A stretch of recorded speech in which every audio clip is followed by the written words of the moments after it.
तबलीग लोगों को दिया है और मैंने जो अकीदा तौहीद लोगों को सिखाया है वो अकीदा आगे कुरान की शक्ल में हमेशा तक मौजूद रहेगा।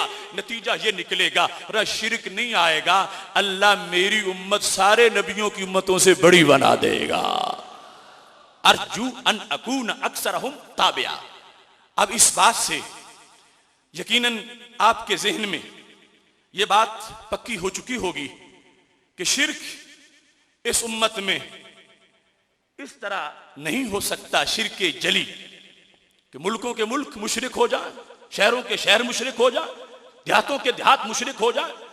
इक्का दुक्का वाकया वो तो लोग झूठी नबूवत का भी दावा भी करते रहे, ऐसा तो होता रहा, मगर यह कि इस अंदाज में शिर्क आ जाए ऐसा हरगिज नहीं हो सकता। लेकिन एक कंपनी को इतना शिर्क नजर आता है, इतना शिर्क नजर आता है। ये मेरे पास तोहफतुल मुस्लिम किताब मौजूद, जो अब्दुल अजीज बिन बाज और मोहम्मद बिन सालेह उसैमीन उनके दो बड़े लीडरों की किताब। इसके अंदर यह सफा नंबर 30 पे लिखा है, कद कामा खातमुल अंबिया मुहम्मद सल्लल्लाहु अलैहि वसल्लम बिज़ालिका अकमला क़ियामिन फी मक्का वल मदीना, कि अगरचे तौहीद का अकीदा रसूल अल्लाह सल्लल्लाहु अलैहि वसल्लम ने बड़ा बयान किया, लेकिन रिजल्ट क्या निकला? कहते हैं मा हाजा फकद मोलियाती दुनिया मिन हाजा शिर्क माज़ल्ला।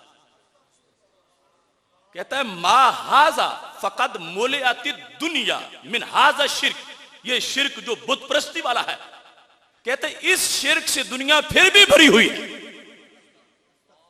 कितना बड़ा जुर्म है हमारे नबी अलैहिस्सलाम के कारे नबूवत को डिग्रेड करने के लिए, इस उम्मत की शान को दागदार करने के लिए, कुरान के फैज का इनकार करने के लिए ऐसी बातें की जा रही हैं। मोलियाती दुनिया बिशिर्क, शिर्क से दुनिया भर गई। दुनिया में तो काबा भी है, दुनिया में तो मक्का शरीफ भी है, मदीना शरीफ भी है। अगर दुनिया शिर्क से भर गई है तो क्या मतलब बना मेरे नबी अलैहिस्सलाम की उस हदीस का? फरमाया फिल जन्नत मियातुन इशरून सफ़ा, जन्नत में कुल 120 सफ़े हैं, समानून मिनहा मिन उम्मती, उनमें से 80 तो मेरे गुलामों की हैं। अगर दुनिया शिर्क से भरी हुई है तो 80 सफ़े कौन पूरी करेगा? हर सफ के अंदर करोड़ों इंसान, अरबों इंसान मौजूद होंगे। ये एक कंपनी को शिर्क फोबिया हो गया, इतना शिर्क नजर आ रहा है इस अंदाज में कि ये लफ्ज बोल दिए और फिर यहां ही इक्तिफा नहीं किया।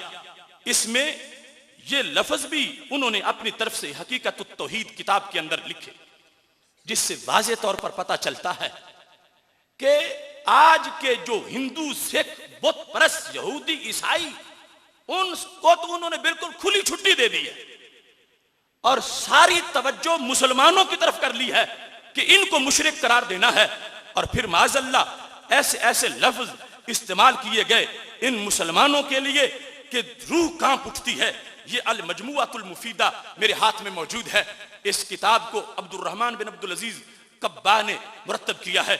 इसके अंदर ये लिखा गया है कि ये हमारा अकीदा लिख कर कि ये या रसूल अल्लाह कहने वाले, ये वलियों को निदा करने वाले, ये तवस्सुल का अकीदा रखने वाले, ये तबर्रुकात को मानने वाले, ये कौन लोग हैं?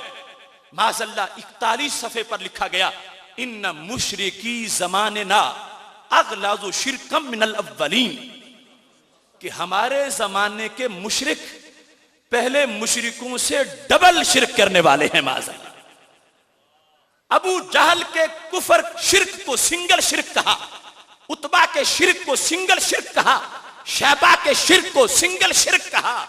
ऐ ईमान वालो, या रसूल अल्लाह सल्लल्लाहु अलैहि वसल्लम कहने वालों को माज़अल्लाह डबल मुशरिक कहा।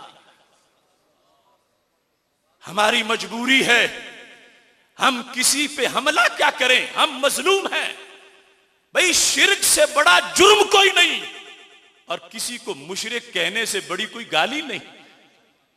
तौहीद के मतवालों पर जो पूरी दुनिया में मौजूद है और गालिब अक्सरियत है इस जमाने की, उन लोगों के बारे में ये लफ्ज लिखे जा रहे हैं, मुशरिकी जमाने ना। अब ये जमाने ना की कैद से सारी तवज्जो तो कर ली अहले सुन्नत की तरफ, तो वो बॉर्डर पार हिंदू तो आजाद हो गए कि एक तरफ है पहले मुशरिक, दूसरी तरफ है ये मुशरिक, दरमियान में वो मुशरिक, उनको तो पूछ नहीं रहा। सच फरमाया था मेरे नबी अलैहिस्सलाम ने, जो सही बुखारी शरीफ में हदीस शरीफ मौजूद है। फरमाया था यक़्तुलून अहलल इस्लाम व यदऊन अहलल औसान। बुत परस्तों को तो छोड़ देंगे और मोमिनों के पीछे लग जाएंगे। बुत परस्तों को छोड़ेंगे, ईमान वालों के पीछे लग जाएंगे। ये क्या अजीम जुमला था मेरे महबूब अलैहिस्सलाम का, जिसमें आपने इस हकीकत को वाज़े किया। बुखारी शरीफ 3343 नंबर हदीस शरीफ है, जिसमें फरमाया अहले औसान को कुछ नहीं कहेंगे, मुसलमानों के पीछे पड़ जाएंगे। ये 10-11 मकामात पर हदीस सही बुखारी शरीफ में मौजूद है। देख लो आज लाखों की तादाद में जो लिटरेचर छप रहा है, उसके अंदर क्या है? उसके अंदर हिंदुओं को कुछ नहीं कहा जा रहा, उसके अंदर ईमान वालों को कोसा जा रहा है, ईमान वालों पे तनकीद की जा रही है, ईमान वालों पे हमले किए जा रहे हैं। और फिर देखो कितनी हमदर्दी है उनको अबू जाल से। कहते हैं वो छोटा मुशरिक, आज का सुन्नी माज़ल्ला बड़ा मुशरिक। और फिर इसकी दलील भी साथ दी, ये नहीं कि किसी ने जुमला भूल के लिख दिया था। दलील क्या दी? कहते हैं कि युशरिकूना फिर रखाई व युखलिसूना फी शिद्दा। वो अबू जाल वगैरह जब मुश्किल आम हालात होते तो बुतों को पुकारते थे, और जब मुश्किल पेश आती थी तो रब ही को पुकारते थे। और कहते हैं मुशरिकू ज़माने ना, हमारे जमाने के मुशरिक, शिरकुहुम दाइमन फिर रखाए व शिद्दा। फरमाया इन पे खुशी का वक्त हो फिर भी या रसूल अल्लाह कहते हैं, गमी का वक्त हो फिर भी या रसूल अल्लाह कहते हैं।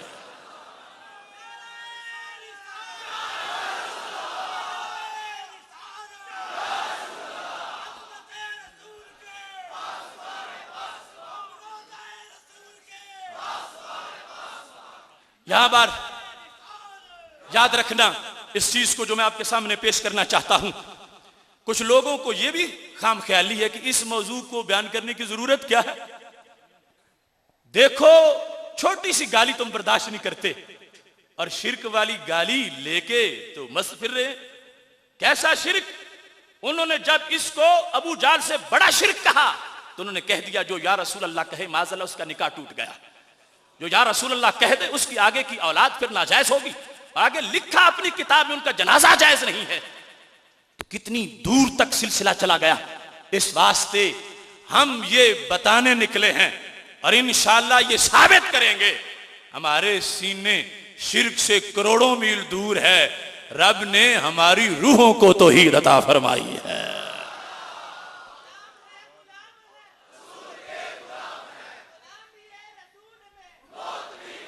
ये हकीकत तौहीद किताब मेरे सामने मौजूद है। इसमें सिर्फ ये पहले तो मैं बताना चाहता हूं कि अगली तकरीर की समझ आ जाए। हकीकत तौहीद सहले बिन फौजान उसकी लिखी हुई है। इसमें यहां तक लिख दिया गया कलमा शरीफ के लिहाज से 27 नंबर सफ़े पर, पहले मुशरिकों ने कलमा के माने को इनसे बेहतर समझा।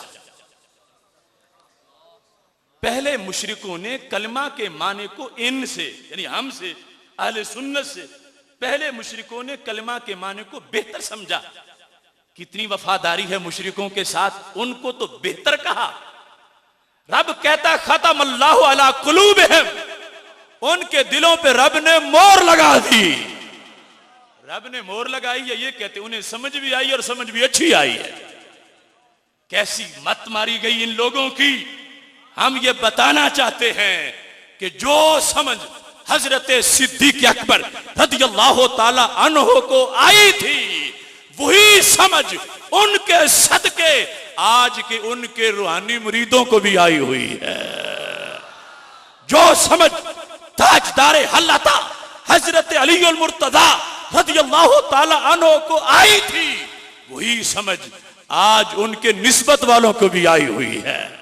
लिहाजा शिर्क का धंधा करने वाले, अपनी सारी जिंदगी इसी पे गुजारा करने वाले, हम उनको ये वाजे करना चाहते हैं कि ये जो फरमान है मेरे नबी अलैहिस्सलाम का, उस फरमान को पेश नजर रखिए। और अब इसमें जो वो लोग कहते अलैकुम से खिताब सिर्फ सहाबा किराम अलैहिम रिदवान को था, तो मैं ये बताना चाहता हूँ अलैकुम का खिताब कैसे है और इसके बाद उम्मत की जो सूरत हाल है उसके लिहाज से कितनी बुलंदियां इस हदीस शरीफ में मौजूद हैं। मेरे महबूब अलैहिस्सलाम का ये फरमान जिसमें फरमाया था यूशिकु अन तदा अलैकुमुल उमम कमा तदाल अकलतु इला कसअतिहा। वो जमाना करीब है जब आल पार्टीज इत्तेहाद मुशरिकों का हो जाएगा, काफिरों का हो जाएगा, और वो तुम्हें हड़प करना चाहेंगे, मेरी उम्मत वो तुम पे हमला करना चाहेंगे। जिस वक्त सहाबा किराम अलैहिम रिदवान ने रसूल अल्लाह सल्लल्लाहु अलैहि वसल्लम से इस चीज को सुना, यह हदीस शरीफ मुस्नद इमाम अहमद में हदीस नंबर 2276 है, जिसके अंदर यह वाज़ेह किया गया। और अन्निहाया की किताब मलाहिम में जिल्द नंबर 1 और हदीस सफ़ा नंबर 37-47 है। इसके अलावा मिशकात शरीफ में भी मौजूद है, अबू दाऊद में भी है, बहकी की दलालुन नबूवत में भी है। मेरे नबी अलैहिस्सलाम ने गैब की खबर दी और फरमाया ज़माना आ जाएगा मेरी उम्मत पर टूट पड़ेंगे दुश्मन, कमा तदा अल अकलतु इला कसअतिहा, जैसे प्लेट पर खाने वाले एक दूसरे को बुला के ले आते हैं और उम्मत के वसाइल को हड़प करना शुरू कर देंगे, जैसे आज आपके सामने नतीजा मौजूद। सहाबा किराम अलैहिम रिदवान ने पूछा, मिन किल्लत नहनु यौम इज़िन, या रसूल अल्लाह सल्लल्लाहु अलैहि वसल्लम, क्या उस वक्त हमारी तादाद थोड़ी होगी? तो नबी अलैहिस्सलातु वस्सलाम ने उनके सामने फरमाया, बल अंतुम यौम इज़िन कसीर, तुम्हारी तादाद थोड़ी नहीं होगी, तुम्हारी तादाद बहुत ज्यादा होगी। खिताब अलैकुम का है, क्या नबी अलैहिस्सलाम के बाद भी कोई सहाबी बन सकता? फरमाया तुम्हारी तादाद उस वक्त ज्यादा होगी। तो पता चला अलैकुम के खिताब में अगरचे सरकार ने ये लफ्ज नहीं बोले कि तुमसे बाद वाली उम्मत, लेकिन ये समझना लाजिम हो गया कि अलैकुम का खिताब सामने वालों को भी था और क़यामत तक के वालों को भी था। इस वास्ते महबूब अलैहिस्सलातु वस्सलाम ने जो फरमाया कि मुझे तुम पर शिर्क का खतरा नहीं है, ये क़यामत तक के लिए महबूब अलैहिस्सलातु वस्सलाम की निगाह देख रही थी और आप ये फैसला फरमा रहे थे। हाँ, इसके होते हुए भी अगर किसी को शक है तो मैं चंद हवाला जात पेश करता हूं, जिससे इंशाअल्लाह अगर कोई गैर जानबदार होकर सुनेगा तो हर शक इंशाअल्लाह दूर हो जाएगा। इस सिलसिला में मैं आपके सामने मुस्तदरक लिल हाकिम जिल्द नंबर 5 पेश कर रहा हूं। मुस्तदरक लिल हाकिम हदीस नंबर 470, मुस्तदरक लिल हाकिम, जिसके बारे में इमाम हाकिम ने कहा आज़ा हदीसुन सहीहुल इस्नाद, यह हदीस बिल्कुल सहीहुल इस्नाद है। नंबर के लिहाज से हदीस का नंबर वो तुम्हारे सामने पेश कर रहा हूं, 8010 है, जिल्द 5 है, सफ़ा 470 है। बड़ी तवज्जो से सुनने वाली बात। हजरत उबादा बिन नुसै रदियल्लाहु ताला अन्हु कहते हैं, दखलतु अला शद्दाद बिन औस रदियल्लाहु अन्हु, मैं हजरत शद्दाद बिन औस के पास गया। शद्दाद बिन औस को मैंने देखा, फी मुसल्लाहु व हुवा यबकी, वो अपने जाए नमाज में रो रहे थे। फकुल्तु या अबा अब्दुर्रहमान मल्लज़ी अबकाका, मैंने पूछा अबू अब्दुर्रहमान क्यों रो रहे हो, रोना क्यों आया है? कहने लगे रोने का सबब यह है, हदीसुन समिअतुहु मिर रसूलिल्लाह सल्लल्लाहु अलैहि वसल्लम, एक हदीस है जो मैंने रसूल अल्लाह सल्लल्लाहु अलैहि वसल्लम से सुनी थी, उस हदीस को याद करके मैं रो रहा हूं। ये तुम्हारे सामने मैं उस किताब को पेश कर रहा हूं और साथ ही इब्ने माजा और मुस्नद इमाम अहमद उनके अंदाज को भी आपके सामने रखने वाला हूं, जिसमें रसूल अल्लाह सल्लल्लाहु अलैहि वसल्लम के सहाबी ने इस तमाम तफसील को अपने लफ्जों के अंदर बयान कर दिया है। ये तुम्हारे सामने मुस्तदरक लिल हाकिम कि वो 5वीं जिल्द है, जिसके अंदर ये अल्फाज मौजूद हैं। उबादा बिन नुसै रो रहे थे। उबादा बिन नुसै हजरत शद्दाद के पास गए, हजरत शद्दाद रो रहे थे और पूछा क्यों रोते हो?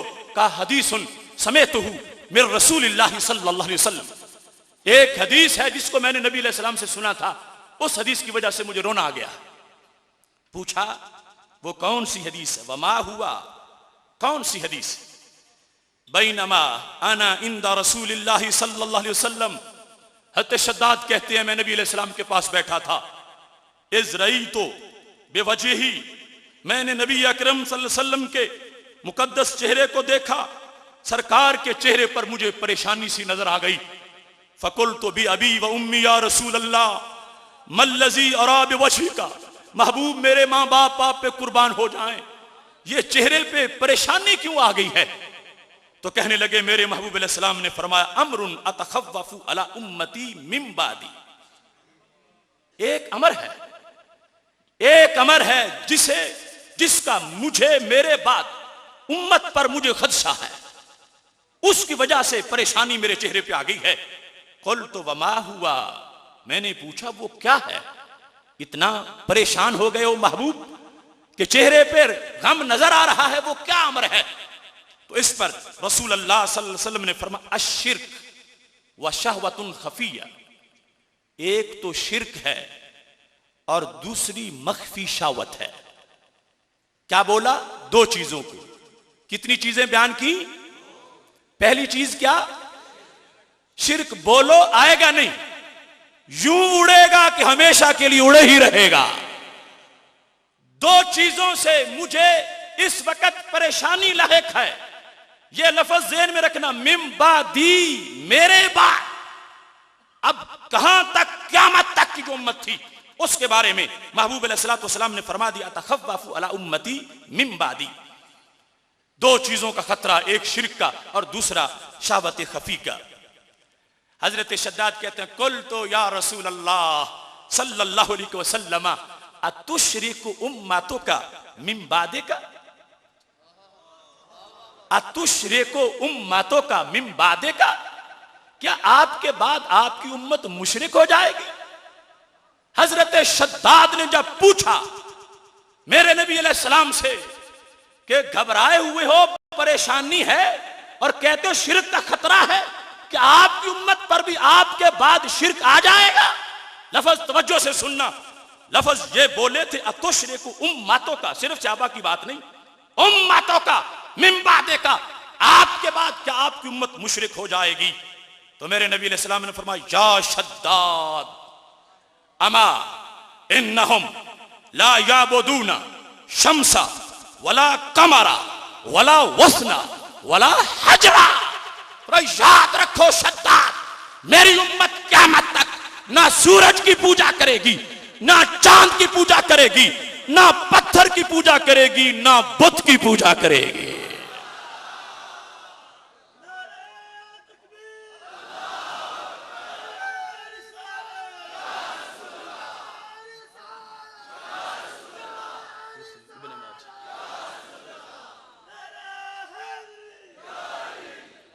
ये देखो इब्ने माजा भी, ये साथ 4204 नंबर हदीस शरीफ है इब्ने माजा के अंदर।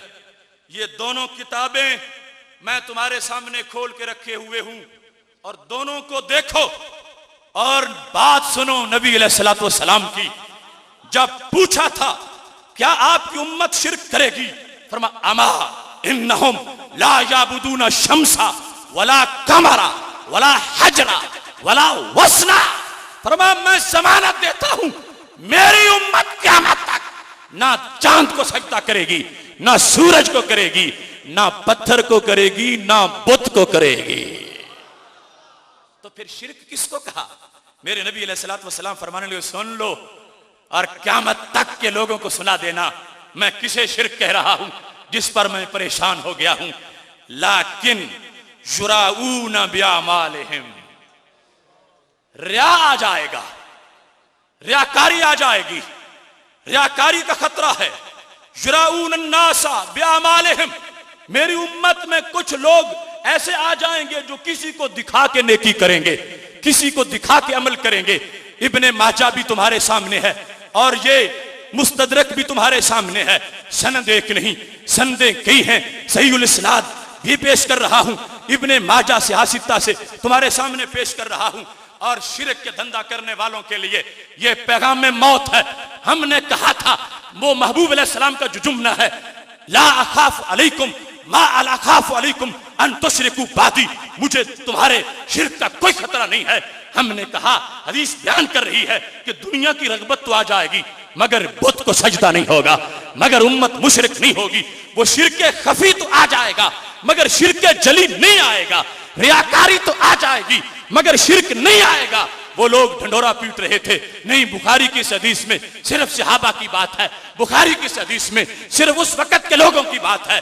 मैंने तुम्हारे सामने इन दो किताबों से संदे सही से ये साबित किया है कि जो बुखारी का अंदाज है वो यहां से भी बोल रहा है। सरकार फरमा रहे थे जो मुझे खदशा है वो है रियाकारी का। मैं परेशान हूं कि उम्मत में रियाकारी आ जाएगी मगर मेरी उम्मत कभी भी शिरक नहीं करेगी।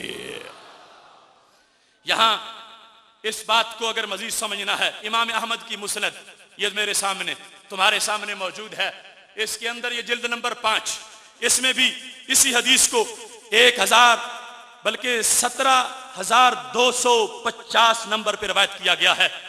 मेरे महबूब अलैहिस्सलातु वस्सलाम से शद्दाद बिन औस रवायत कर रहे हैं, सरकार फरमा रहे थे अतखव्वफु अला उम्मती अश्शिर्क वश्शहवतल खफिया, मैं शिर्क को उम्मत के लिए खतरा समझ रहा हूं और शहवत खफिया को खतरा समझ रहा हूं। कुल तो या रसूल अल्लाह सल्लल्लाहु अलैहि वसल्लम अतुशरिकु उम्मतों का मिन बादिका, क्या तुम्हारी उम्मत आपके बाद मुशरिक हो जाएगी? काला नाम, हाँ हो जाएगी। कौन सा शिर्क? फरमा अमा इन्नहुम ला याबुदूना शम्सा वला कमरा वला हजरा वला वसना वला की जुराऊन बिअमालिहिम। फरमा जो मैं शिर्क बता रहा हूं वो बुत परस्ती वाला शिर्क नहीं है। मेरी उम्मत ना सूरज को सजदा करेगी, ना चांद को, ना बुतों को, ना पत्थरों को। फरमा जिस शिर्क का खतरा मेरी उम्मत को है वो बुतों की पूजा वाला शिर्क नहीं, वो रियाकारी वाला शिर्क है। लिहाजा वो हदीसें जो लोगों को दिखा दिखा कर शिर्क वाली वो अपना धंधा चलाना चाहते हैं, उनसे मुराद जब सरकार ने खुद बयान कर दिया और संदे सही से यह साबित हो गया कि जिससे सरकार ने मुतलकन शिर्क कहा है उससे मुराद रियाकारी है। जो इस उम्मत के लिए जो खदशा था कि वो आ जाएगी वो रियाकारी का खदशा था। शिर्क इस उम्मत का मसला नहीं है। इक्का दुक्का वो इम्कान तो हर चीज का होता है, लेकिन थोक के लिहाज से जो इन लोगों ने बयान कर दिया, यहां तक कि सुदैस ने अपनी तकरीर में, मेरे पास वो रिकॉर्ड मौजूद है मदीना अल मदीना अखबार का, जो उसने अपनी तकरीर में यहां तक लफ्ज बोल दिए थे। 13 जनवरी 2007 का इस अखबार है, हज के मौका पर तकरीर करते हुए उसने ये कहा था वमिन आज़मिहा ज़ुहूरु शिर्क फी उम्मत तौहीद, कि सबसे बड़ा फितना क़यामत की निशानियों के मौजू पर तकरीर हो रही थी। क़यामत की निशानियों को बयान करते करते उसने ये कह दिया कि सबसे बड़ी क़यामत की निशानी क्या है कि उम्मत तौहीद में शिर्क आ गया है, बुत परस्ती वाला। और कहां आया है, कितना आया है, किस जगह आया है, ये उसने अगरचे इल्जामी तौर पर कहा था मगर ये मानना पड़ा कि उनकी तादाद थोड़ी है और जमहूर वो हैं जिनको वो अपने मुखालिफ समझते हैं। लफ्ज क्या थे? कहने लगा वहाज़िही रज़ियतु क़द इस्तुहकिमत फी कसीरिन मिनल बिलादिल इस्लामिया फी कसीरिन मिनल अक़तारिल इस्लामिया, कि इस उम्मत में शिर्क आ गया है। और शिर्क कहां आया है? मुसलमान मुल्कों में। अक़तारे इस्लामिया, चंद में नहीं, फी कसीरिन मिनल अक़तारिल इस्लामिया, कहता है कि कसीर इस्लामी मुल्क जो है वो शिर्क से भर गए हैं। अब जो गैर इस्लामी है वो तो पहले मुशरिक, पहले कुफर से भरे हुए, और इनकी निगाह में जो इस्लामी है वो भी शिर्क से भर गए हैं। तो फिर तौहीद पीछे कहां बचेगी? इन्हें ये शिर्क नजर आ रहा है बुत परस्ती वाला हर तरफ, लेकिन मेरे नबी अलैहिस्सलाम ने ये वाज़ेह फरमा दिया था मेरी उम्मत का ये मसला ही नहीं है। मेरी उम्मत में कमजोरी अमल की आ सकती है, कमजोरी दुनिया की मोहब्बत की वजह से आ सकती है, कमजोरी रियाकारी की वजह से आ सकती है, मगर मेरी उम्मत में कभी भी शिर्क नहीं आएगा। इस बात को मजीद चंद हवाला जास तुम्हारे सामने वाज़ेह करना चाहता हूं ताकि किसी को भागने की कोई गुंजाइश ना हो। यहां पर आपने मुस्तदरक का हवाला सुन लिया, मुस्नद इमाम अहमद का हवाला सुन लिया, इब्ने माजा का हवाला सुन लिया। सुनो बहकी ने शोबे ईमान जिल्द नंबर 5 में 3333 सफ़े पर भी इसको लिखा है और हदीस नंबर 6830 है। बाब फी खिलासिल अमल के अंदर उन्होंने ये वाज़ेह तौर पर कहा कि ये सरकार ने फरमाया था मेरी उम्मत कभी भी बुत परस्ती वाला शिर्क नहीं करेगी, मेरी उम्मत का मर्ज रियाकारी है, दुनिया की मोहब्बत है और इसमें कभी भी शिर्क नहीं आएगा। ऐसे ही हिलियतुल औलिया के अंदर जिल्द नंबर 1 सफ़ा नंबर 2047 है, जिसमें रसूल अल्लाह सल्लल्लाहु अलैहि वसल्लम ने इसी हकीकत को बयान किया है और साथ साथ इसके इतने शवाहिद मौजूद हैं। हदीस के इतने तवाबे मौजूद हैं कि जिसकी बुनियाद पर मुतलकन ना कोई सनद की कमजोरी बाकी रहती है, ना कोई मतन की कमजोरी बाकी रहती है। सनद सही से ये मानना पड़ेगा कि रब्बे जुल जलाल के महबूब हजरत मोहम्मद मुस्तफ़ा सल्लल्लाहु अलैहि वसल्लम ने देखकर सीनों को, क़यामत तक के सीनों को ये वाज़ेह फरमा दिया था, मेरी उम्मत में शिरक नहीं आएगा, अल्लाह हमेशा मेरी उम्मत को शिरक से महफूज रखेगा। इस सिलसिला में दीगर हवाला जात में से सियर अलाम नोवाला जिल्द नंबर 4 सफ़ा नंबर 95 जो ज़हबी की हदीस तारीख की किताब है, अहादीस भी इसमें लिखी हैं, इसमें बड़ा अजीब मंजर है। ज़हबी की सियर अलाम नोवाला के अंदर इसे मजीद वाज़े कर दिया गया और जिल्द नंबर 4 के अंदर इसकी हकीकत जिल्द नंबर 4 में वाज़े की गई और ये कहा गया इन अखफा व अखवाफा मा अखाफ अलैकुम अय्युहन नास, जो सबसे ज्यादा खतरा है इस उम्मत के लिए। हजरत शद्दाद लोगों के सामने उस खतरे को बयान कर रहे थे और रसूल अल्लाह सल्लल्लाहु अलैहि वसल्लम के दो सहाबी इस हदीस को सुन रहे थे। एक का नाम हजरत उबादा है और दूसरे का नाम हजरत अबू दरदा रदियल्लाहु ताला अन्हु है। ये दोनों हमारे नबी अलैहिस्सलाम के अजीम सहाबी हजरत उबादा और हजरत अबू दरदा इस बात का खुतबा हजरत शद्दाद से सुन रहे थे जो हमारे नबी अलैहिस्सलाम ने शिर्क के लिहाज से इरशाद फरमाया था। तो बड़ी तेज तकरीर कर दी हजरत शद्दाद ने और कहने लगे मैंने सरकार से सुना है शिर्क आ जाएगा। फ़काल उबादा व अबू दरदा अल्लाहुम्मा गफ़रा, खुदा बख्शे ये शिर्क कहां से चढ़ आया? ऐ शद्दाद, शिर्क की इतनी तुमने हमारे सामने तकरीर कर दी कि सरकार फरमाते हैं मुझे शिर्क का खतरा है।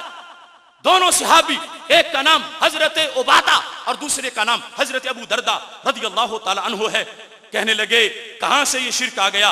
अल्लाहुम्मा गफ़रा, रब बख्शे ये शिर्क कहां से आ गया है? अवलम यकुन रसूलुल्लाह सल्लल्लाहु अलैहि वसल्लम कद हद्दसना अन्न शैतान कद जायस अन युअबद फी जज़ीरतिल अरब। शद्दाद, तुम कहते हो शिर्क आ गया है, शिर्क आ जाएगा। हमने अपने कानों से सुना है कि नबी अलैहिस्सलातु वस्सलाम ने फरमाया शैतान नाउमीद हो गया है, अब अरब में शिर्क नहीं हो सकेगा। सहाबी वो मुतलकन लफ्ज सुन के उन्होंने हकीकत के लिहाज से एतराज कर डाला। और ये याद रखें यहां पर सिर्फ जजीरा अरब की बात है और किसी को गुंजाइश नहीं निकालने देंगे कि कहें कि वहां तो नहीं होगा और दूसरी दुनिया में हो जाएगा। नहीं नहीं, इस सिलसिला में अलबिदाया जिल्द नंबर 1 सफ़ा नंबर 66 पर हजरत जाबिर बिन अब्दुल्ला रदियल्लाहु ताला अन्हु का ये रिवायत मौजूद है कि रसूल अल्लाह सल्लल्लाहु अलैहि वसल्लम ने इरशाद फरमाया था इन्न शैतान कद याएसा अन याबुदहुल मुसल्लून, शैतान नाकाम हो गया, ना मुराद हो गया, ना उम्मीद हो गया कि जिसने रब की नमाज पढ़ ली है कभी बुत को सजदा नहीं करेगा। पहले वो फरमान जो दो सहाबा ने हज़रत शद्दाद के सामने पेश किया उसमें जजीरा अरब की बात है, लेकिन दूसरे नंबर पर यह इब्ने कसीर की अलबिदाया मेरे पास मौजूद है जिसके अंदर वाज़े तौर पर ये अल्फाज लिखे गए हैं। जिल्द नंबर इसकी 1 है और सफ़ा नंबर 66 है, जहां पर रसूल अल्लाह सल्लल्लाहु अलैहि वसल्लम ने वाज़े तौर पर इस चीज को बयान कर दिया और सरकार का हुक्म उन्होंने नकल कर दिया कि महबूब अलैहिस्सलातु वस्सलाम फरमाते हैं शैतान नाउमीद हो गया है किस चीज से? अन याबुदहुल मुसल्लून, कि उसकी नमाजी पूजा करें, उसकी नमाजी परस्तश करें, उसको नमाजी सजदा करें। पता चला ना जजीरा अरब में सजदा उसके बाद शैतान को हो सकना था और ना ही पूरी दुनिया में सजदा शैतान को यानी बुतों को हो सकना था। ये खुद सहाबा ने हजरत शद्दाद के सामने अपनी दलील पेश कर दी कि शद्दाद तुम हमें शिर्क से डरा रहे हो, जबकि नबी अलैहिस्सलातु वस्सलाम का ये फरमान है कि शिर्क खत्म हो गया, ना जजीरा अरब में होगा और ना ही पूरी कायनात में होगा। जिस वक्त ये बात रसूल अल्लाह सल्लल्लाहु अलैहि वसल्लम की सहाबा ने बतौर दलील जिल्द नंबर 1 में बयान की, तो उस दलील को पेश करते हुए अब हजरत शद्दाद की आगे से तकरीर सुनो। शद्दाद कहने लगे मैं जो तुम्हें बता रहा हूं उसके लिहाज से फमा हाज़ा शिर्क अल्लज़ी तुखव्विफूना भी या शद्दाद, ऐ शद्दाद वो कौन सा शिर्क है जिससे आज तुम हमें डराने आ गए हो? वो कौन सा शिर्क है जिसकी तकरीर तुम हमें डरा के कर रहे हो। जब दोनों सहाबा ने ये पूछा तो हजरत शद्दाद ने जवाब दिया कि मैं किस शिर्क से डराने आया हूं। काला, सुन लो, लौ रई तुम अहदन युसल्ली लिरजुल औ यसूमु लहू औ यतसद्दक़ु लहू अतरौना अन्नहु कद अशरका। मेरे भाइयों, तुमने मुझ पर एतराज कर दिया कि शैतान ना उम्मीद हो गया है, अब शिर्क नहीं हो सकेगा। फरमाने लगे, मुझे बताओ, अगर को किसी को दिखा के नमाज पढ़े, किसी को दिखा के रोजा रखे, किसी को दिखा के सदका करे, तो तुम बताओ शिर्क हुआ या ना हुआ? तो सहाबा कहने लगे, हाँ हमने ये सुना है हमारे नबी अलैहिस्सलाम से, मन सल्ला जुराई फकद अशरका व मन सामा जुराई फकद अशरका। हजरत उबादा ने कहा, हजरत अबू दरदा ने कहा, हाँ ये शिरक हम मानते हैं। सरकार ने फरमाया हुआ है, जिसने रियाकारी करके नमाज पढ़ी उसने शिरक किया, जिसने रियाकारी करके रोजा रखा उसने शिरक किया। तो सहाबा का इस मसले पे बेंच फैसला दे चुका है, सहाबा के अंदर बहस हो चुकी है। हजरत शद्दाद जब शिर्क का ऐलान कर रहे थे कि सरकार को खदशा था कि शिर्क आ जाएगा, हजरत उबादा, हजरत अबू दरदा रज़ियल्लाहु ताला अन्हुमा दोनों ने कहा, नहीं शिर्क बुत परस्ती वाला नहीं आ सकता। तो इस पर हजरत शद्दाद ने कहा, मैं बुत परस्ती वाले शिर्क की बात नहीं कर रहा, मैं तो रियाकारी वाले शिर्क की बात कर रहा हूं।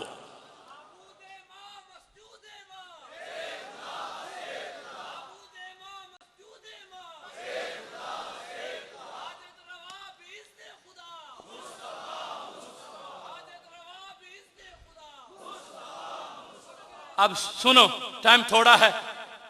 हजरत महमूद बिन लबीद रसूलुल्लाह सल्लल्लाहु अलैहि वसल्लम से ये रवायत करते हैं, बहकी शोबे ईमान जिल्द नंबर 5 सफ़ा 333 हदीस 6831, कहा हमारे नबी अलैहिस्सलातु वस्सलाम ने, इन अखवाफ मा अखाफु अलैकुम, मुझे जो तुम पर खतरा है तो वो शिर्क असगर का खतरा है।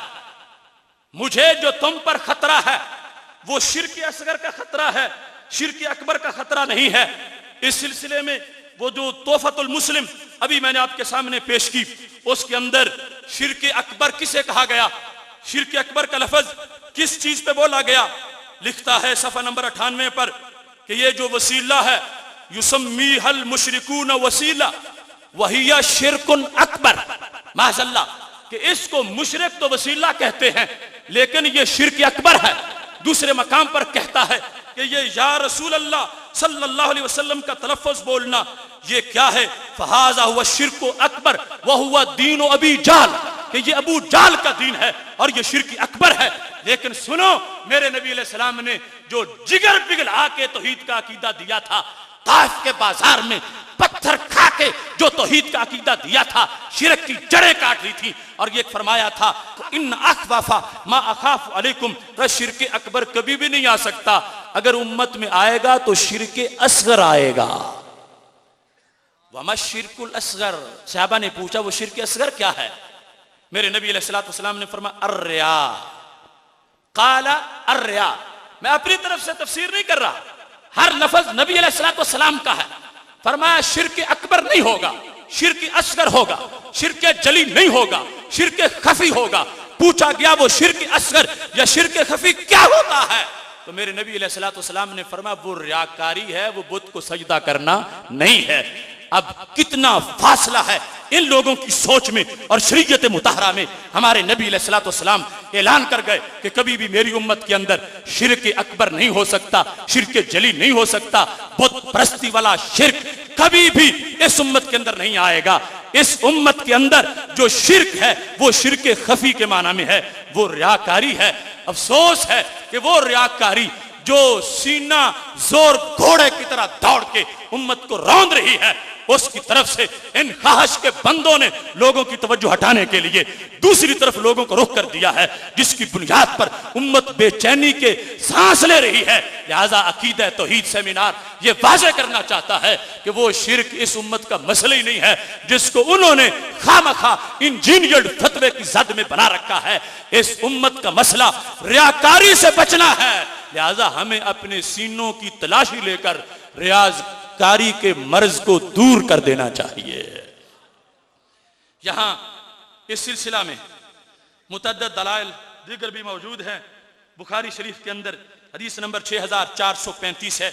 हमारे नबी अलैहिस्सलाम ने ये इरशाद फरमाया है, हजरत अबू हुरैरा रावी हैं, ताइसा अब्दुद दीनार व दिरहम, फरमाया क्या हुआ, मर गया दिरहम का बंदा, तबाह हो गया दीनार का बंदा। अबद कह दिया, हालांकि कोई दिरहम रब के सामने सजदे तो नहीं करता, सामने दीनार रख के सोना रख के सजदे तो कोई नहीं करता। मुसलमानों में सिर्फ प्यार होता है सोने का, प्यार होता है चांदी का। तो हमारे नबी अलैहिस्सलाम ने लफ्ज अबद बोला कि जो इस्लामी हक अदा नहीं करता और दीन को छोड़कर हर वक्त उस दुनिया के पीछे लगा रहता है। महबूब अलैहिस्सलाम फरमाने लगे, वो कौन है, वो अब्दे दुनिया है, वो अब्दे दिरहम है, वो अब्दुल्ला नहीं रहा, अब्दुल दुनिया बन गया है, अब्दुल दीनार बन गया है। लिहाजा इस नुक्ते नजर पर हमारे नबी अलैहिस्सलाम ने सारी गुफ्तगू फरमाई है। आज जरूरत है कि अब्दुल दुनिया और अब्दुल दिरहम बनने वाले लोगों को समझाया जाए कि अब्दुल्ला बन के, सरकार के गुलाम बन के अपनी जिंदगी बसर करते चले जाओ। यहां बड़ी लजीज बात है जो मुस्तदरक लिल हाकिम में मौजूद है और इसके साथ साथ हदीस शरीफ की दीगर बहुत सी किताबों में मौजूद है। उसके लिहाज से मैं आज के इस मौजू को इंशाअल्लाह पूरी तरह वाजे करने की कोशिश कर रहा हूं कि कौन सी चीज है जो सबसे पहले इस उम्मत से निकलेगी और किस तरह ज़वाल आएगा। ये एक तरतीब है। सबसे पहले मुआमलात वाला दीन तरक करना, फिर इबादात वाला दीन तरक करना, फिर जाके इबादात का नाम भी भूल जाना, फिर जाके सिर्फ कलमे के लफ्ज याद रह जाना। ये शिरक वाला मामला जो हदीसों में जिक्र है कि कुछ कबाइल मुशरिक बन जाएंगे, वो उस वक्त है जब कुरान उठ चुका होगा, क़यामत आ चुकी होगी। इन लोगों के फतवे के मुताबिक तो 1.5 सदी गुजर गई है, क़यामत नहीं आई। वो शिरक जो इन्होंने मक्का शरीफ, मदीना शरीफ और ताइफ के लोगों का घर के तलवार चलाती थी और कत्लेआम किया था, ये फतवा झूठ था, वरना कब की क़यामत आ चुकी होती। जिस शिरक के लफ्ज बोलकर कि चंद कबाइल मिल जाएंगे, वो शिरक उस वक्त कुर्बे क़यामत का शिरक है जब अल्लाह कहने वाला कोई नहीं रहेगा, कुरान उठ जाएगा, उस वक्त का वो माहौल है। आज इस उम्मत का माहौल क़यामत की उन बड़ी अलामतों से पहले वो बुत परस्ती वाला शिरक नहीं, रियाकारी वाला शिरक है। और आज इन लोगों ने जो कह दिया कि इन लोगों का कलमा मोतबर नहीं है, ये सारे मुशरिक हैं, मैं सहाबा से फतवा तुम्हें लेके देता हूं, हमारा तो कलमा भी बड़ी वैल्यू वाला है। बहुत दूर जाकर जब सिर्फ लफ्ज बाकी रह जाएंगे, वो कलमा भी जन्नम से निकाल लेगा। हजरत हुज़ैफा बिन यमान रदियल्लाहु ताला अन्हु, मुस्तदरक लिल हाकिम, जिल्द नंबर 5, सफ़ा नंबर 6669, हदीस नंबर 8508, जिसके अंदर सैयद आलम नूर मुजस्सम शफी मुअज़्ज़म सल्लल्लाहु अलैहि वसल्लम ने इरशाद फरमाया है। इब्ने माजा हदीस नंबर 449। और मजे की बात यह, अलबानी जैसा हदीसों की सही हदीसों को ज़रीफ करार दे देने वाला भी यहां डंडी नहीं मार सका। उसको इस हदीस की सेहत का कौल करना पड़ा है, अलबानी को भी मानना पड़ा है कि यह हदीस बिल्कुल सही हदीस शरीफ है। मुस्तदरक लिल हाकिम में इसको सही करार देकर इस हदीस को बयान किया गया है। ये मेरे हाथ में वो मुस्तदरक लिल हाकिम है, उसकी ये हदीस तुम्हारे सामने पढ़ रहा हूं। ये इब्ने माजा है, दोनों किताबें तुम्हारे सामने हैं, मैं तुम्हारे सामने हदीस पेश कर रहा हूं। रावी कौन है? हजरत हुज़ैफा बिन यमान रदियल्लाहु ताला अन्हु, जो हदीस में वो माहिर हैं जिन्हें सरकार ने गैब की बातें बड़ी बताई हुई थी, फितनों का इल्म दिया हुआ था। अल बिदाया में भी ये हदीस लिखी हुई है कि हजरत उमर किसी का जनाजा पढ़ने से पहले इनसे क्लियरेंस करवा लेते थे कि तुम्हें सरकार ने सब कुछ बताया हुआ है, मैं जनाजा पढ़ने लगा हूं, मुझे इस बंदे के ईमान के बारे में बता देना। ये देखो, मुस्तदरक लिल हाकिम और इब्ने माजा दोनों सही रिवायतें, सही हदीसें मैं तुम्हारे सामने पेश कर रहा हूं। काला रसूलुल्लाह सल्लल्लाहु अलैहि वसल्लम यदरुसुल इस्लाम कमा यदरुसु वश्युस सौब, पर वक्त आएगा इस्लाम के नक्शो निगार मिट जाएंगे। कैसे? कमा यदरुसु वश्युस सौब, जिस तरह कपड़े का नक्शो निगार मिट जाता है। अब कपड़े पे नक्श बने होते हैं, पहले वो अच्छी तरह नजर आते हैं और फिर आहिस्ता आहिस्ता धीमे हो जाते हैं। और अब पहले मेरा इस्लाम, इसके नक्श बड़े गहरे हैं, लेकिन बिलाखिर जिंदगी गुजर की जाएगी, बहुत सदियां गुजर जाएंगी, क्या होगा? इस्लाम के नक्श धीमे हो जाएंगे। सीने पे हाथ रख के सुनना, अभी वो वक्त नहीं आया। कहीं ये ना सोच बैठना कि हमारी बात हो रही है। आज इस्लाम के नक्श बाकी हैं, उभरे हुए हैं, नजर आ रहे हैं और गालिब भी हैं। देखो, सरकार ने गैब की खबर दी और ये हदीसें वो ही बयान कर सकता है जिसे इल्म हो, अकीदा हो कि वो गैब की खबरें देते हैं। जिसका अकीदा हो कि कल की बात नहीं बताते, वो ये हदीसें कैसे बयान कर सकेगा? ये दोनों हदीस की किताबें, हवाला इसके अलावा अन्निहाया फिल फितन में भी मौजूद है, उसकी जिल्द नंबर 1 सफ़ा 30 है। मेरे नबी अलैहिस्सलाम ने फरमाया, इस्लाम के नक्श मदम पड़ जाएंगे जैसे कपड़े के मदम होते हैं। तो क्या नतीजा निकलेगा? अब ये बात है जिससे पता चलता है अभी मदम नहीं हुए, फर्क आया है मगर अभी मदम नहीं हुए। क्यों? जब मदम हो जाएंगे, मिट जाएंगे तो क्या होगा? फरमाया, हत्ता ला युद्रा मा सियामुन वला सदकतुन वला नुसुकुन। फरमाया, यहां तक कि किसी बंदे को जमीन पर पता ही नहीं होगा नमाज क्या होती, रोजा क्या होता है, हज क्या होता है। ला युद्रा, ये जाना नहीं जाएगा। आज ये हजारों बैठे हो, मैं पूरे वसूख पे कहता हूं, एक भी ऐसा नहीं जिसको नमाज का पता ना हो, एक भी ऐसा नहीं जिसको रोजे का पता ना हो, एक भी ऐसा नहीं जिसको हज का पता ना हो। पता चला जिस जमाने की बात हमारे नबी अलैहिस्सलाम कर रहे हैं, अभी वो जमाना नहीं आया। अभी वो जमाना, सारे बोलो, अभी वो जमाना। जिस जमाने में इस्लाम के नक्श मिट जाएं, अभी वो जमाना। अब जिस वक्त ऐसा आ जाएगा तो फिर क्या होगा? मेरे महबूब अलैहिस्सलातु वस्सलाम इरशाद फरमाते हैं, जब वो जमाना आ जाएगा, युसरा अला किताबिल्लाहि फी लैला फला यबका फिल अर्द मिन्हु आया। तो एक रात में कुरान मिट जाएगा, एक रात में कुरान उठ जाएगा, एक रात में कुरान चलता बनेगा, यहां तक कि एक आयत भी बाकी नहीं रह जाएगी। मैंने तमहीद में कहा था, सीने पे हाथ रख के कहता हूं, यह कुरान अथॉरिटी है, गारंटी है कि शिरक नहीं है। जब शिरक आ जाएगा, कुरान उससे पहले उठ जाएगा। क्योंकि अभी जो तरतीब है नमाज रोजे के लिहाज से, फरमाया वो जमाना आएगा जब किसी को पता नहीं होगा कि नमाज क्या है, रोजा क्या है, हज क्या है, ज़कात क्या है। फिर क्या होगा? फरमाया फिर कुरान उठ जाएगा। कितना जल्दी उठेगा कि उसके लिहाज से मेरे महबूब अलैहिस्सलातु वस्सलाम फरमाते हैं, ला यबका फिल अर्द मिन्हु आया। अलहम से लेकर वन्नास तक एक आयत भी जमीन पे नहीं बाकी रह जाएगी, एक आयत भी। शायद किसी को ये ज़हन में आ रहा हो कि कुरान तो अज़ली अबदी कलाम है, इसे मिटा कौन सकता है? मिटाने की बात नहीं, उठ जाने की बात। यहां पर इब्ने माजा में तो बाकायदा बाब इस चीज का लिखा गया, ये देख लो, बाबो ज़िहाबिल कुरान, कुरान के चले जाने का बाब। शुक्र करो रब का कि कुरान हमारे पास है। डरो उस जमाने से जब लोगों को कुरान नहीं मिलेगा, अलमारियों में बंद करने से भी नहीं रहेगा, दिलों से उठ जाएगा, अलमारियों से उठ जाएगा। कितने सालों में? फरमाया एक रात के अंदर चला जाएगा और पीछे एक आयत भी बाकी नहीं रहेगी। मैं पूछता हूं, वो जमाना बुरा होगा या आज का? यानी बुराई इस लिहाज से, अहले जमान के लिहाज से जमाना तो ठीक ही है। उस वक्त ज्यादा खराबी होगी या आज? आज ज्यादा खराबी है या उस वक्त? सारे बोलो। जब ना नमाज का पता होगा ना रोजे का पता होगा। आज इधर अजान होती है, उनकी मस्जिदें भी देख लो, दाता का दरबार भी देख लो, सफों की सफे नमाजियों की, ये सारा चमन जो खिला हुआ नजर आ रहा है, ये तो सजदा करने वालों का चमन है, ये रोजेदारों का चमन है, ये नमाजियों का चमन है।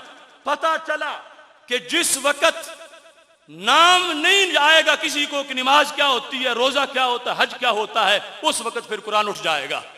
लेकिन एक चीज फिर भी बाकी होगी, बड़ी तवज्जो से सुनना, मैं तरतीब बयान कर रहा हूं। इन लोगों ने उल्टी तरतीब बयान की हुई है। इन लोगों ने माज़अल्लाह ईमान का जनाजा पहले निकाल दिया, उसके बाद अमर की बात कर रहे हैं। शिर्क को पहले मुसल्लत कर दिया है और उसके बाद कहते नहीं अमल अभी बाकी है, ईमान चला गया। हम वो जो जुज़वी तौर पर होता है वो अपनी जगह, लेकिन इजमाई तौर पर थोक के लिहाज से जो ये बयान करना चाहते हैं, मैं कहता हूं गलत है ये फतवा। हालात भी बयान करते हैं, तारीख भी बयान करती है, जमाना भी बयान करता है, कुरान और सुन्नत का भी ये बयान मौजूद है कि सैयद आलम नूर मुजस्सम शफी मुअज्जम सल्लल्लाहु अलैहि वसल्लम ने वाज़ेह फरमा दिया था कि जिस वक्त ऐसी सूरत हाल होगी, नमाज का भी लोगों को पता नहीं होगा, कुरान उठ जाएगा, एक रात के अंदर सारी आयतें चली जाएंगी, तो फिर क्या होगा? कुर्बान जाएं अपने नबी अलैहिस्सलातु वस्सलाम के इल्म गैब के जो रब ने उनको अता फरमाया है। फरमाया यबका तवाइफ मिनन नास, कुछ लोग बाकी रह जाएंगे, अश-शैखुल कबीर वल अजूजुल कबीरा, आम नहीं थोड़े थोड़े, यंग जनरेशन नहीं, बूढ़े, बूढ़ा मर्द और बूढ़ी औरत, वो बाकी कुछ रह जाएंगे। क्या होगा? यकूलूना अदरकना आबाअना अला हाज़िहिल कलिमा, बाप दादा ये कलमा पढ़ते थे, नमाज का नहीं पता, रोजे का नहीं पता, हज का नहीं पता, और कलमे का भी इतना ही पता है कि बाप दादा पढ़ते थे। अला हाज़िल कलिमा, कौन सा? ला इलाहा इल्लल्लाह, नहीं पूरा कलमा ला इलाहा इल्लल्लाह मुहम्मदुर रसूलुल्लाह, क्योंकि ला इलाहा इल्लल्लाह पूरे कलमे का नाम है। पर सिर्फ ऐसा मामला रह जाएगा, कलमे का नाम बाकी रह जाएगा। तवज्जो से सुनना, अब कितना बोध हो गया। आज तो वो जमाना नहीं, आज वो जमाना, सारे ये फतवा दे सकते हो, आज वो जमाना, आज वो जमाना, सारे कहो ला इलाहा इल्लल्लाह, ला इलाहा इल्लल्लाह मुहम्मदुर रसूलुल्लाह। आज तो सब बच्चे को भी आता है, अभी वो जमाना नहीं, वो जमाना आएगा तो क्या होगा? फरमा एक बूढ़ा मर्द और एक बूढ़ी औरत वो कहेंगे अदरकना आबाअना अला हाज़िल कलिमा, हमने बाप दादा को पाया था ये कलिमा वो पढ़ते थे, हमें तो बस फनहनु नकूलुहा, सुना था कह देते हैं, हमें ये पता नहीं कि ला इलाहा इल्लल्लाह के मफहूम क्या होते हैं, ना नमाज का पता, ना रोजे का पता, ना हज का पता, ना ज़कात का पता, कलमे के लफ्ज आते हैं। अदरकना आबाना, हमने अपने आबा को पाया था। अब इन लोगों का हुक्म शरी क्या है? ये लोग आज के नजदी मुफ्ती तो कहते हैं कि आज के ये मुसलमान, इनसे वो अबू जाल अच्छा माना समझता था, इन्होंने हमारा कलमा माज़अल्लाह रिजेक्ट कर दिया। हदीस से पूछो, सहाबा से पूछो कि उस वक्त जब उन लोगों को पता नहीं होगा नमाज क्या है, रोजा क्या है, हज क्या है, ज़कात क्या है, कलमे का लफ्ज आता होगा तो उनका शरी हुक्म क्या होगा? हजरत हुज़ैफा बिन यमान रदियल्लाहु ताला अन्हु से सिला बिन ज़ुफर ने पूछ लिया, एहसान किया हम पे, अगर ना पूछते तो ना मानने वाले कभी ना मानते, शायद अब भी ना माने मगर हम हक तो अदा करेंगे इंशाअल्लाह। हम दल दल में फंसे कारवां को मंजिल का पता जरूर देंगे, नजद के गंजे पत्थरों तक ये पैगाम जरूर पहुंचाएंगे। मेरे महबूब अलैहिस्सलाम के सहाबी ने जब यह हदीस बयान की तो सेला ने पूछा, क्या पूछा? कहने लगे मा तुगनी अनहुम ला इलाहा इल्लल्लाह, इस ला इलाहा इल्लल्लाह का फायदा उन्हें क्या होगा? मा तुगनी अनहुम ला इलाहा इल्लल्लाह वहुम ला यदरूना मा सियामुन वला सदक़तुन वला नुसुकुन, जिन्हें पता ना हो नमाज क्या, रोजा क्या, हज क्या, उन्हें ला इलाहा इल्लल्लाह फायदा क्या देगा? सहाबी के सामने हजरत सिला ने पूछा मा तुगनी अनहुम, मा इस्तिफामिया, क्या फायदा होगा उनको इस कलमे का, जिन्हें पता नहीं नमाज क्या है, रोजा क्या है, हज क्या है। ये याद रखना, नमाज रोजा हज को ना जानना इतना बड़ा जुर्म नहीं जितना बड़ा जुर्म तौहीन रिसालत है। कोई इस मसले को दूसरी तरफ जाके क्रास मार के दूसरे मसले को खत्म ना करे। वो बंदा जो गुस्ताख है उसका नमाज के तरीके को छोड़ के कितने वो नुक्ते भी बयान करता रहे फिर भी कोई फायदा नहीं है। यहां सूरत हाल क्या थी? मेरे नबी अलैहिस्सलातु वस्सलाम ने फरमाया था नमाज रोजे का पता नहीं होगा, कलमा पढ़ेंगे। सहाबी से पूछा सिला ने, तो फिर कलमे का फायदा क्या होगा? अब एक मर्तबा हशाश बशाश होके इस बात की गवाही को सुनना, जो फतवा मेरा नहीं, जो फतवा हजरत हुज़ैफा बिन यमान का है। जो फतवा सुफ़ा वालों का है, जो फतवा हक परस्तों का है, जो फतवा शिर्क की जड़ें काटने वालों का है, जो फतवा शिर्क के धंधे और कारोबार बंद करने वालों का है। क्या फतवा है? जिस वक्त एक बार पूछा, हजरत हुज़ैफा ने चेहरा फेर लिया। सेला ने दूसरी बार पूछा, मा तुगनी अनुम ला इलाहा इल्लल्लाह, ए हमारे मुफ्ती साहब हजरत हुज़ैफा बताओ वो ला इलाहा इल्लल्लाह का फायदा क्या होगा? आपने फिर सर फेर लिया। 3 मरतबा सर फेरा, मगर सेला ने कहा नहीं, पूछ के छोड़ूंगा। अब जिस वक्त उन्होंने जिद की, हमारा काम बन गया है। कहते हैं बताओ बताओ क्या फायदा होगा उनको कलमे का, क्या फायदा होगा उनको कलमे का?